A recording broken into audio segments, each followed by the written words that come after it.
quite busy Monday from the start. How are Okay, you? yeah, mine is okay. So far, so good. Yeah, but Tuesday is the worst. So yeah, let's get going and see if your construction site would be quiet enough. Yes, right now it's quiet. Maybe let's see if they start. We can just. You didn't hear anything so far? No, no, no, not now. It's very quiet. Yeah, now they are quiet, but before they were going a little bit. Maybe Zoom's But getting better at actually filtering sound. Dealing so okay with. I'm not done anything, right? So you will take us on some sort of ride here. We see what happens. Yeah, it's my leg day today. Okay, so since we're talking about starting the new project and we're building some stuff ourselves and we're building some projects for our customers, it would make sense to go through also just the economics.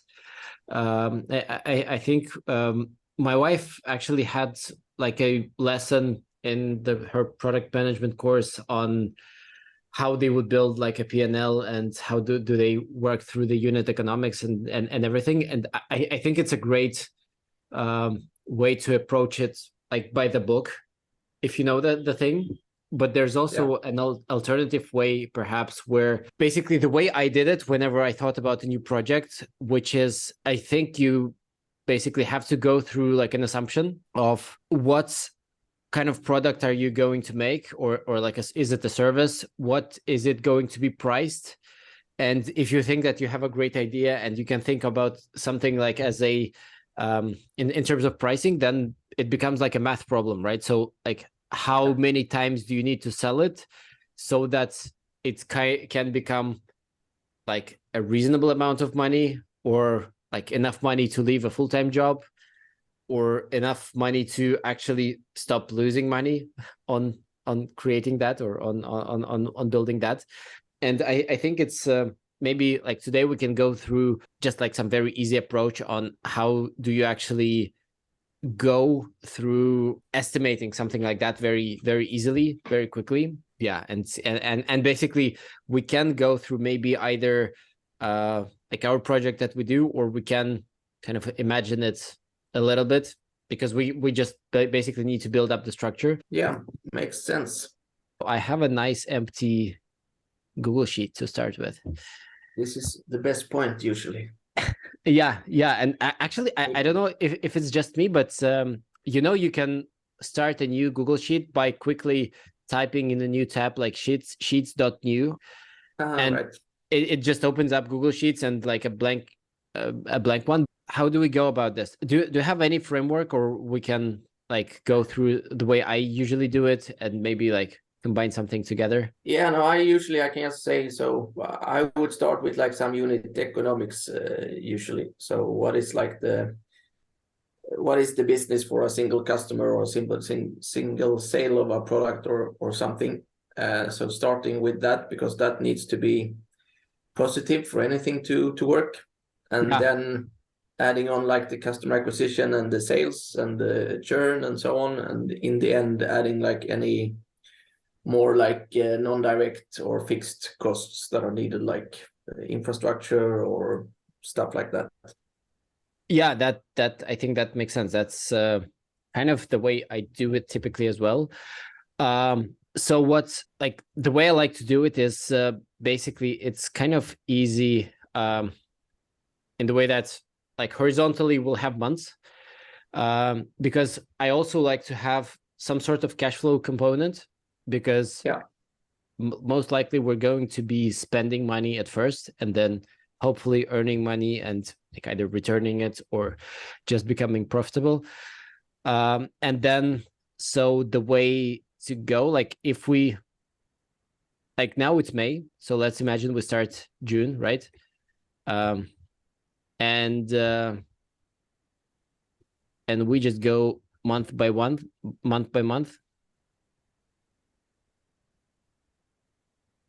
We can just kill that, and now we have like, let's say next year, which would Yeah. be kind of our horizon of planning. And if we can make it uh like nice and profitable by that time, that would probably be nice.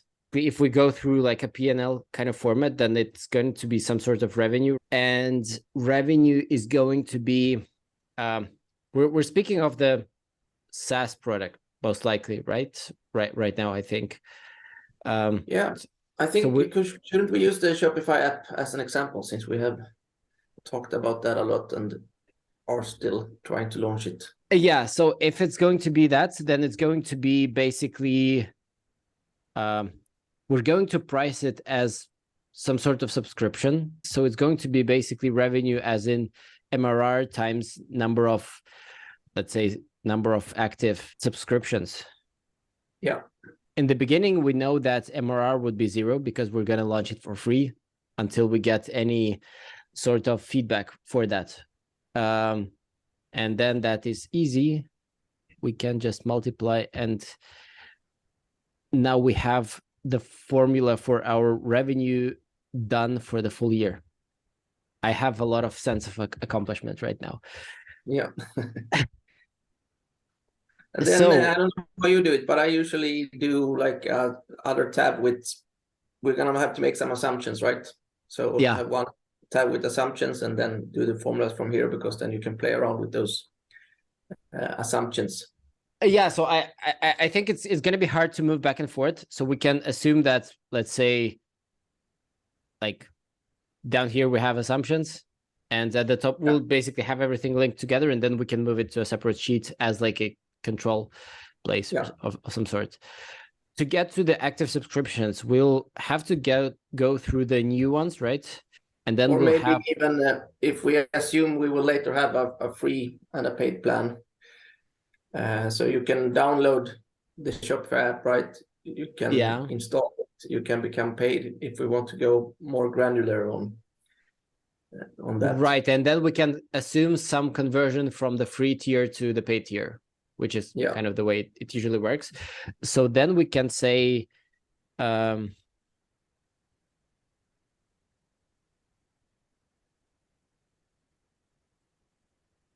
would be new free installs. That would be new.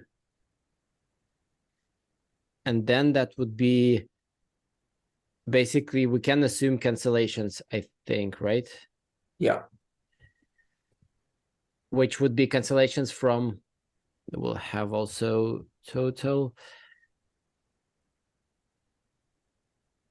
And then cancellations as in cancellations of the paid plan and the free plan. And there's also going to be uninstalls. Okay. That's okay. Then from that, what we can say that active subscriptions would be the new ones, new paid users minus the cancellations of the previous month. We can assume. Yeah. And then the total free users would be new free installs plus cancellations of previous months and minus the uninstalls of the previous months. I think should be like that. Yeah, right. So you mean if you cancel but you stay installed? Yeah, and you basically will have switching from free to new users, and then so now we have a lot of formulas already done, and that's going to be on the revenue side. What do we have like on the cost side now? We're going to have hosting, right? Which I think we can assume something flat and very small for like the full time. Like 20 euros, maybe. Like on the high end, I think. Like if that would be not enough for hosting, I think our app is kind of successful, and then we can have like a more complex second stage model. Yeah. And then we would need to have basically some promotion on it. Yeah. Right. Which there is some ads that you can run within the Shopify ads, the Shopify store itself, right? Yeah. Yeah, exactly. I think that will be the main one to start with. And what about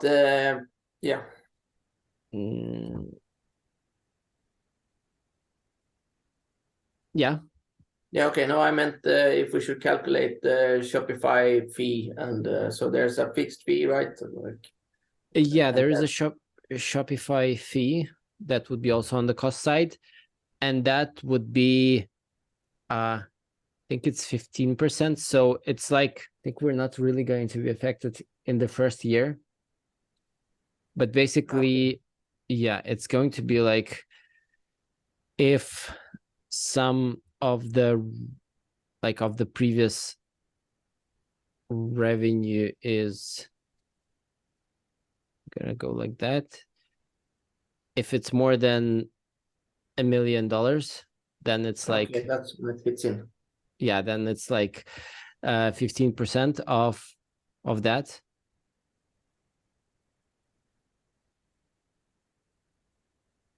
Or yeah, or actually we can calculate just like the same month, uh, because that would like accumulate over time, or it's zero. So it's going like, again, if we go over €1 million, that would be like probably a different model and more complex accounting required. Yeah, I think so. And then so right now we paid 99 euros a year or something just to No, some fixed. it's a one-time fee Okay. to become a Shopify developer. So like they changed the model, and now it's like you pay 99. Is it? Or I think it's actually dollars. Like you pay $99 at the start, and you become like a Shopify partner. Like before they didn't have it; they had only they had a higher percentage, but they switched the model to having that. So that's not going to affect us, not going to affect us as much. What we will also have is actually, and that is, I think, a good point. The tools that we're using, right? So banner hosting, I mean, the CDN, just to serve the banners from our side, because we have a free tier right now, but it's gonna run out if that's gonna have some substantial traffic. And we have Useful, which is a tool for guiding the users over the onboarding journey, and basically showing like where to click and how the platform works.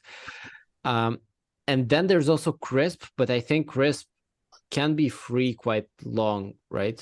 Yeah, I think so. It's not really dependent on the um on the price. So let's quickly check Useful, and it's free for up to 2,000 assists. We can actually just put it here.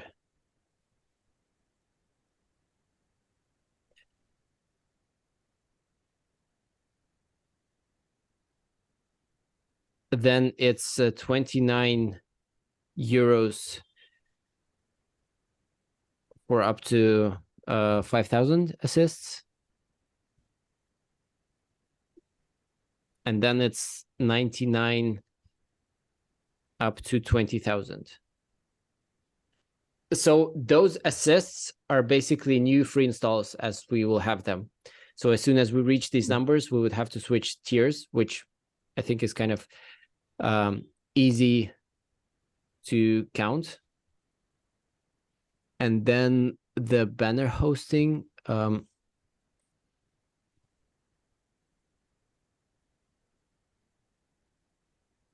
yeah, it's free for like 15 gigabytes of monthly traffic. And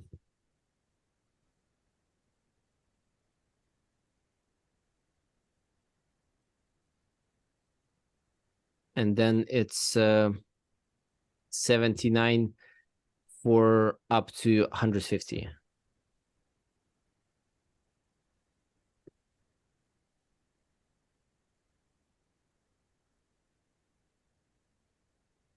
That's, yeah, I think that's kind of we can just assume switching to these at some point of our growth. And then, yeah, we need to basically make some of the assumptions of the new installs and of the basically conversion to paid users. Yeah. And Yeah, and cancellations and uninstalls. And that's probably like where most of the time, like doing more proper research should go in. I mean, now we have to Exactly. do some very Yeah, high level. exactly. So for now, it would be partially guessing from our side, but this is what can be researched. Yeah. Like in most of the cases, because that's where the whole idea would be based on. Yeah. And yeah, and actually MRR would be just active subs. Right. We need the price. So we can go with other assumptions, right? Which would be our price to paid, and then Cancellations and uninstalls.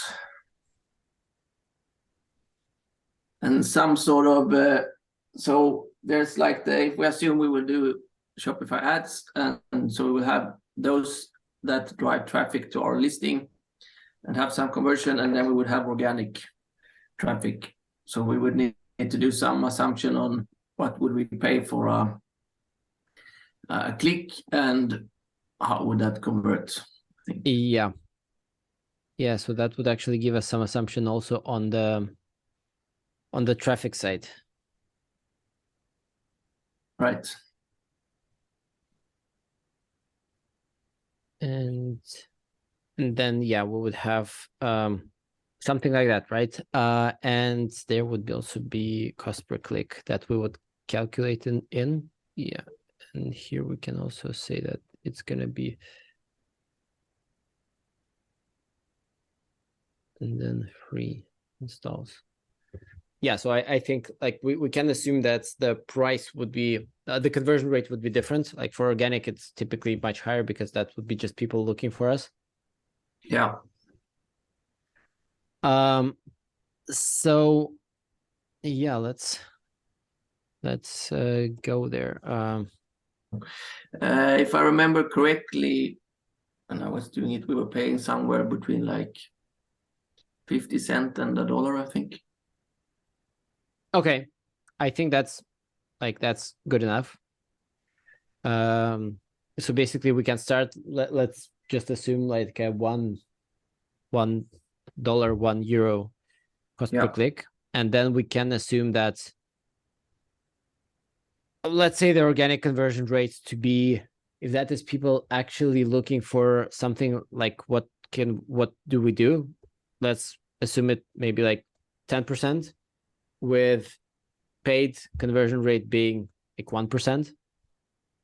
I think what is very important about this model and about the assumptions is when we actually put in the numbers and basically see them develop throughout the year, it can become very easy to see if we actually believe what we're seeing as kind of the growth path. So one is you need the numbers to be good enough for all of that to even make sense, because like if at the end you can see the revenue that it's like €200 a month, that's not worth it. But if it's either growing too quickly or if something looks too good to be true, then either you're genius or maybe something is off in terms of the assumptions, and we can reconsider something being more conservative. And it's more common that something is off than that you're a genius, unfortunately.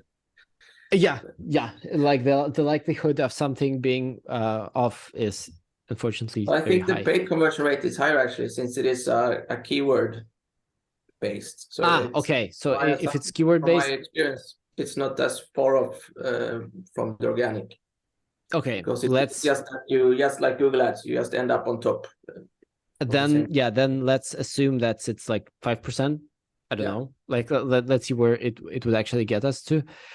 And then what can we assume in terms of the like uninstallation rate would be the percentage of last month's total users that would uninstall the app? Yeah, so what I saw when I doing Shopify apps was that there was a lot of people installing and uninstalling like same day. Mm-hmm.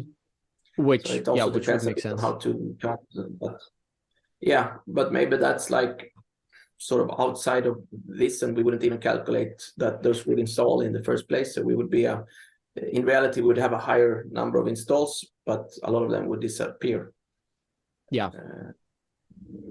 So maybe what we should assume here, the free installs is someone that like doesn't uninstall within 48 hours or something like that. And then we know Yeah. there will be a lot of others just going up and down. And then I think from the, then I think that would be like 10-20% somewhere maybe. So we're assuming like out of all the last month's monthly users, 20% would uninstall. Let's just put it in there. And the cancellation rates, like if the users are actually started paying, yeah, maybe we can, like, to be on the safe side, put something like similar as well. Yeah. Just to see where it brings us. And then conversion to paid, which is the users who installed the free version, they tried it and they decided to actually start using the paid version. I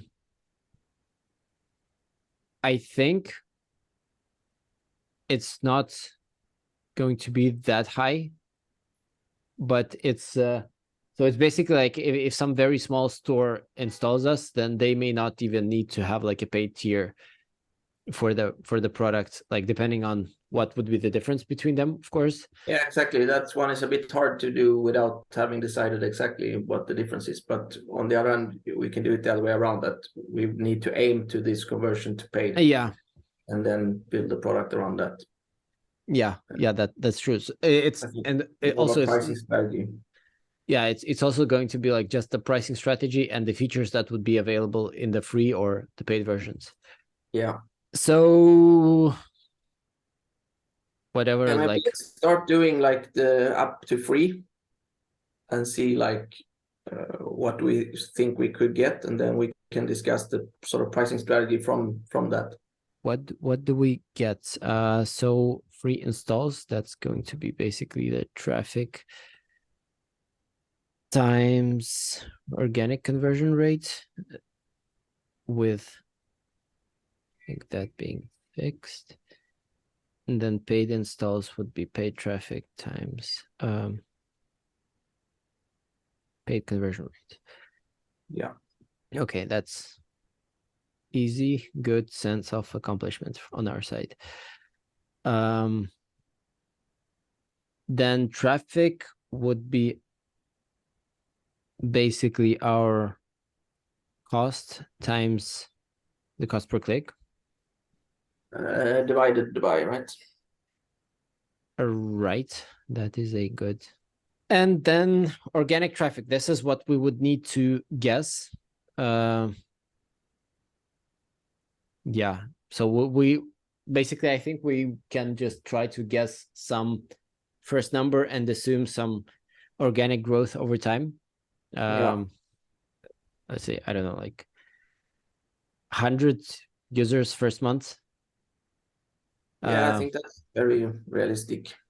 And then it grows by 10%, like average. Probably not, because it would depend a lot on like I think the end model would depend a lot on how many installs do we actually have, right? And from there we can say what do we have, right? Yeah, I would put the growth rate as an assumption though, or at least as a separate. Right. So that's we're putting here, and that's going to be on that. Cool. Then that's the same, and then we have the new installs, which are going to be the sum of those two. Yeah. And now we should probably get the rounding in. But okay, and then the MRR to put in a ads budget to get our paid traffic. Yeah, exactly. But I'm just also calculating like what would the MRR be, but MRR would actually be not the MRR would be the same as the price, right? Because we're if we mean by that per yeah, because we're calculating revenue basically as MRR times active paid subscriptions, which is okay. basically the price. Then we can actually remove it from here because it's going to become an assumption. That's going to be from here, and we don't have anything.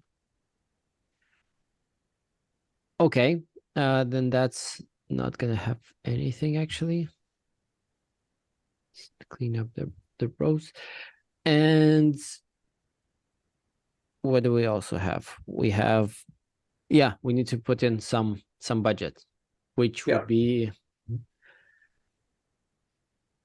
let's say 200 a month. Yeah. Whatever is like some starting point. Do you hear the builders now? No, I don't. Good.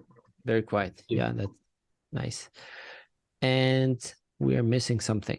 We're missing new paid users, which are going to be new what are going to be new paid users? New paid users are going to be total free users times conversion to paid. Yeah, which we need to also estimate. And then cancellations would be previous month's active subscriptions times cancellation rate. And then uninstalls are going to be total free users times uninstall rate. And yeah, so conversion rate to paid users. What do we say? Yeah, could we just have a look at like the free? I think it would be interesting to see like, okay, from this, how would the free, what sort of numbers are we talking about? We're not talking about a big number, right? So right now our churn is eating up our, how does that happen? So we're assuming that 20% of previous month's users are churning, which is maybe the total free users can't be right? If we have total free users is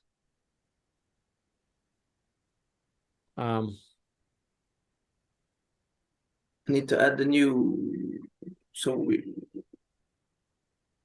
it should use the previous month's total free users, which should be 20 plus the new ones. Right. So right now it's just the new ones. Yeah, so it's going to be this plus the new free installs from the current month, right? And then minus cancellations and minus uninstalls from the previous month. Okay, now then total free users for the first month should be 20. Yeah, could be the same as the new. True. And then cancellations, we count them. I'm not sure we should deduct cancellations from that. I think just uninstalls in the total free users. Yeah, that we shouldn't do because that's going to be like separated. Yeah. But what I think we should do is uninstall. Should we, if that is happening, uninstalls we're looking at the previous month, and then total free users we're looking at uninstalls. That is correct, right? So we're basically, for the new total free users, we're looking at the previous month uninstalls, and for uninstalls, we're looking at the previous total free users. Yeah. Okay. Cool. So yeah, it's growing.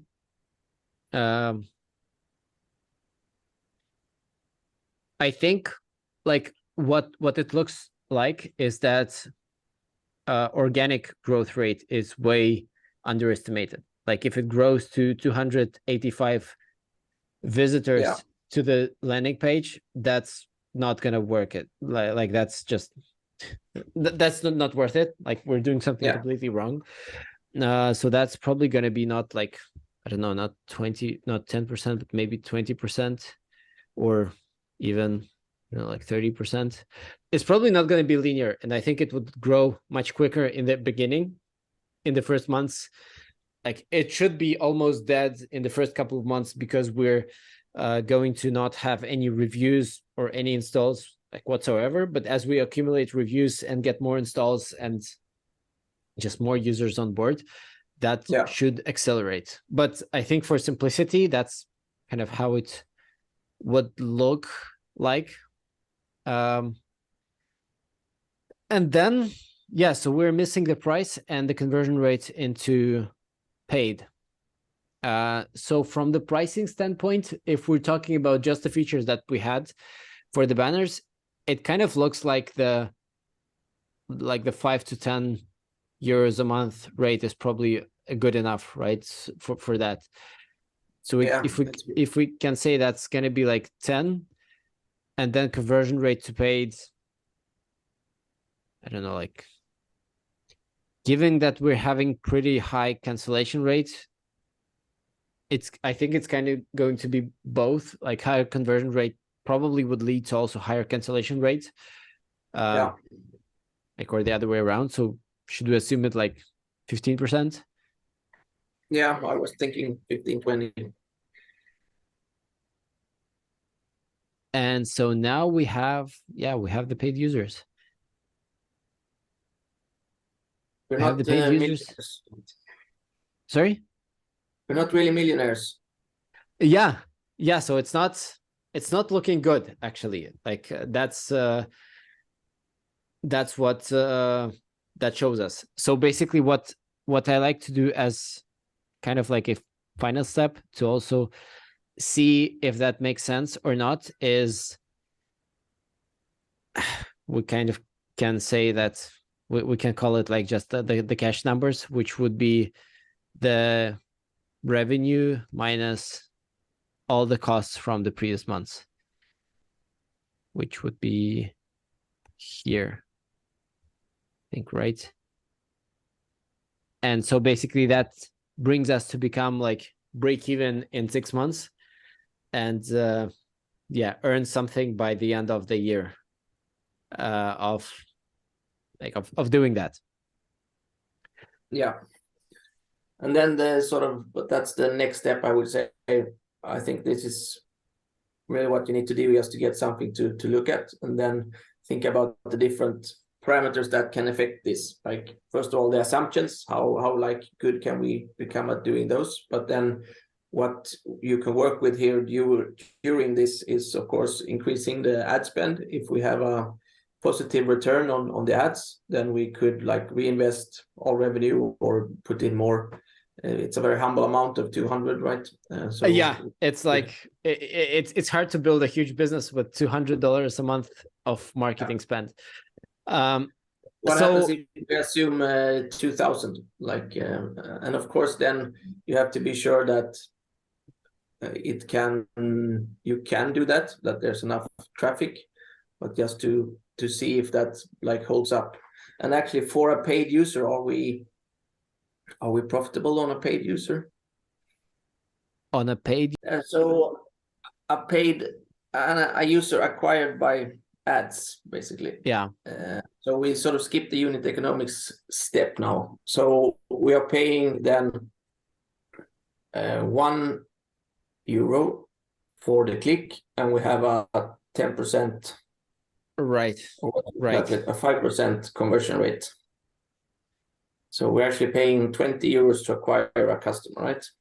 Yeah, which actually makes also perfect sense to check. So it's basically going to be, the customer acquisition cost would be, it's going to be cost per click times paid conversion rate. Divided by. Right, divided by paid conversion rate. So that's for the paid users. It's hard to like get an overall Yeah, it's only for the paid users, and we're assuming like a small conversion rate to paid, but we're also going to We could add a line to yeah. check above, like what are we paying, how many users are we getting? Yeah, that's probably makes more sense like that. So it's going to be here, right? So our spend divided by the new paid users, I think it's going to be right. I think first installs is interesting also. So what are we paying to get the installs? Okay, but it's going to be like, and then cost per paid user, which is basically the CAC, and it's not going to be working for all the periods, so we can just assume it blank for the first couple of months. And yeah, so that's kind of how it makes sense that it basically drastically goes down over time. But what we need to make sure is that pricing that we have together with conversion rates and everything actually just make sense overall. And those numbers would match. Basically, we're comparing customer acquisition costs with the pricing that we have, and it's basically what we see in our kind of cash situation where we're spending and we're not yeah, we actually need to also add the previous month, which is kind of the most important. And that's, yeah, in that case, it makes completely no sense because we're spending a huge amount per month compared to what we're earning, and acquisition is way more expensive than what we have.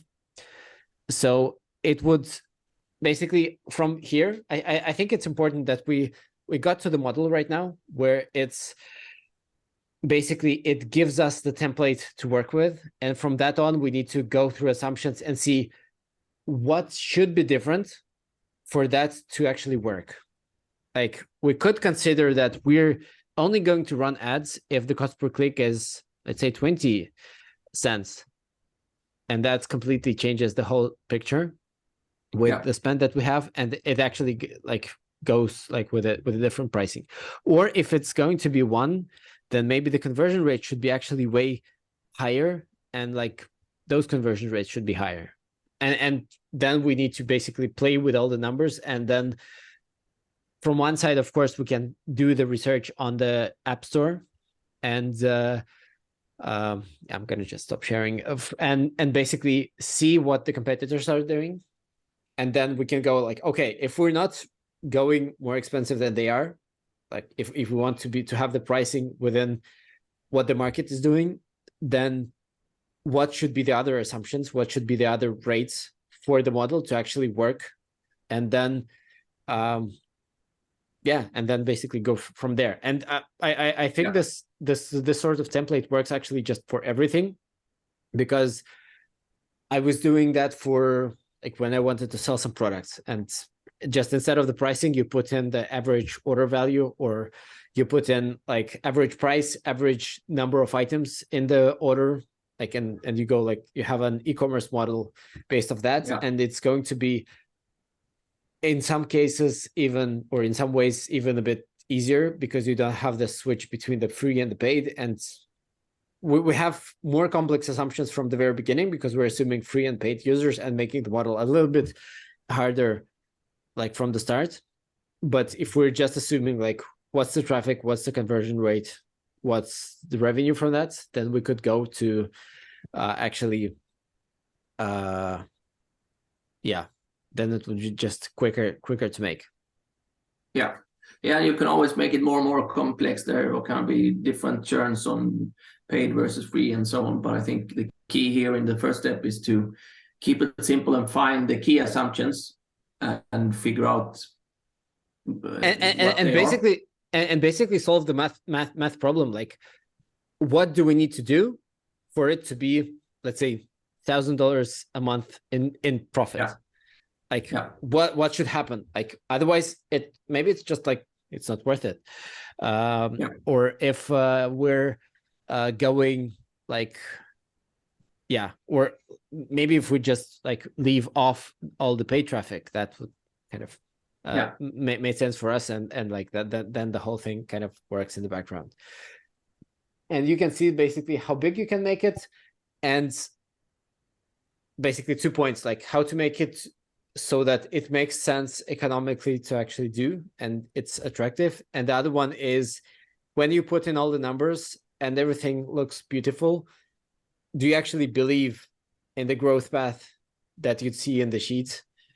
Yeah. Or does it look like very weird, and like it's hard to count on just going viral or something like that, which can also happen, but it's kind of very hard to predict and count on. So like if there is something that doesn't make sense, that can also be like a sign that just more research is needed, and then the model can become more complex to just answer all the questions.